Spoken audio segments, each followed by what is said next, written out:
প্রিয় দর্শক, আসিফ মাহমুদ সজীব ভুঁইয়ার বিদেশ সফরকালে ঢাকা এয়ারপোর্টে তিনি ম্যাগাজিন সহ ধরা পড়েছেন, কিন্তু নির্বিঘ্নে বিদেশ চলে গেছেন।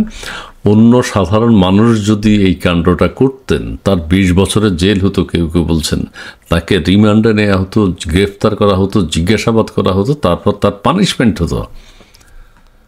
কিন্তু আসিফ মাহমুদ সজীব ভুঁইয়ার কিছুই হয়নি। তিনি তুরস্ক চলে গেছেন, সেখান থেকে মরক্কোতে যাবেন।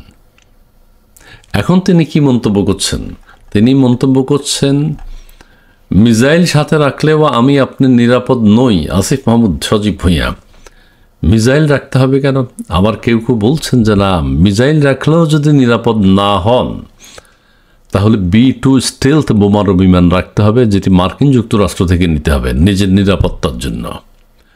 মিসাইলে যদি ব্যর্থ হয়, তাহলে B-2 স্টেলথ বোমারু বিমান, যেটি দিয়ে ইরানে মার্কিন যুক্তরাষ্ট্র হামলা করেছে, যেটি শুধু মার্কিন যুক্তরাষ্ট্রের কাছে ছাড়া আর পৃথিবীর কারো কাছে নেই।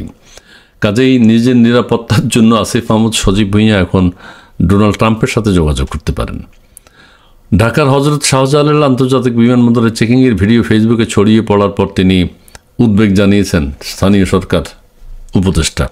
আচ্ছা, তিনি উদ্বিগ্ন হওয়ার কথা কি? উদ্বিগ্ন এয়ারপোর্টের নিরাপত্তা নিয়ে আমরা উদ্বিগ্ন দেশবাসী। এয়ারপোর্টের এত নিরাপত্তা বেষ্টনী ভেদ করে তিনি কিভাবে ফাইনাল চেকিংয়ে গেলেন? এর আগে 2-3টা চেক, সেগুলো কি হয়েছে? তারা ব্যর্থতার পরিচয় দিয়েছে কেন? তাদের মেশিন কাজ করে কেন? এটি নিয়ে তো দেশবাসী উদ্বিগ্ন। তার মানে যে কেউ অস্ত্রশস্ত্র নিয়ে চলে যেতে পারে এয়ারপোর্টের ভিতরে। আসিফ মাহমুদ সজীব ভুঁইয়া কখন তার চেকিংয়ে ধরা পড়েছে তার ম্যাগাজিন? সেটা হচ্ছে টার্কিশ এয়ারলাইন বিমানে উঠার আগে আবার একটা চেকিং হয়। এটা আপনারা যারা বিমানে চড়েছেন তারা জানেন। সেই জায়গায়, তার মানে আগে বাংলাদেশ, ওখানে টার্কিশ এয়ারের লোকজন তখন সিকিউরিটিতে থাকে, তারা চেক করেছে। কিন্তু বাংলাদেশের অংশে যে দুইটা চেক হয়েছে, তারা কি করেছে? তারা কি তার লাগেজ চেক করেননি? সেখানে কি স্ক্যানিং এগুলো ধরা পড়ে নাই? আমাদের স্ক্যানিং মেশিনগুলোকে নষ্ট। বিমানে উঠার আগে টার্কিশ এয়ারলাইন যে চেক করেছে, সেখানে ধরা পড়েছেন তিনি। কাজে বাংলাদেশের সিকিউরিটি নিয়েও তো সন্দেহ আছে। আমি বলি, রোববার সকালে সরকারি সফরে টার্কিশ এয়ারলাইন্সের একটি ফ্লাইটে মরক্কো যাওয়ার সময় হজরত শাহজালাল বিমানবন্দরের 9 নম্বর বোর্ডিং ব্রিজ এলাকায়, তার মানে এই চেকিংটার পরেই বিমানে ঢুকবেন তিনি, যে কেউ বিমানে ঢুকবে। ব্রিজ এলাকায় স্ক্যানিংয়ের সময় আসিফ মাহমুদের ব্যাগ থেকে অ্যানিমেশনের ম্যাগাজিন পাওয়া যায়।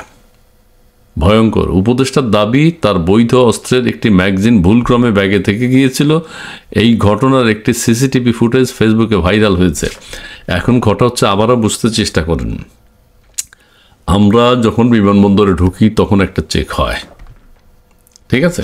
ওই স্ক্যানিং করতে হয়, পাঠাইতে হয়। আবার যখন বোর্ডিং পাস টাস করা হয়, তখন তারা ওই ব্যাগগুলো স্ক্যান করে নিয়ে যায়, হ্যান্ড লাগেজ টাগেজ সব সহ। এখন কথা হচ্ছে, বিমানে উঠার আগে টার্কিশ এয়ারলাইন যখন ফাইনাল চেক করে, যে কোনো এয়ারলাইন যখন ফাইনাল চেক করে, তখন তার কাছে অস্ত্রটি, ওই যে ম্যাগাজিনটা ছিল, সেটি ধরা পড়েছে। এখন বাংলাদেশের চেকিং যেগুলো হয়েছে, বাংলাদেশিরা যেটা করেছে, সেখানে আসিফ মাহমুদ সজীব ভুঁইয়ার এই অ্যামুনেশনটা, এই ম্যাগাজিনটা কেন পাওয়া যায়নি? যাই হোক, অনেক কার মনে কি আছে, কার ভিতরে কি আছে, এখন তার নিরাপত্তার জন্য আমরা যেটা দেখছি, তিনি যে মন্তব্য করেছেন, পিস্তল নয়, AK-47 রাইফেল নয়, কামান নয়, গোলা নয়, মিসাইল সাথে রাখলেও আমি আপনি নিরাপদ নই। তাহলে কি রাখতে হবে? B-2 স্টিলথ বোমারু বিমান, যেটি দিয়ে পারমাণবিক কেন্দ্র ধ্বংস করা যায়, সেটি আসিফ মাহমুদ সজীব ভুঁইয়ার সাথে থাকা উচিত বলে অনেকে মনে করছেন। ধন্যবাদ।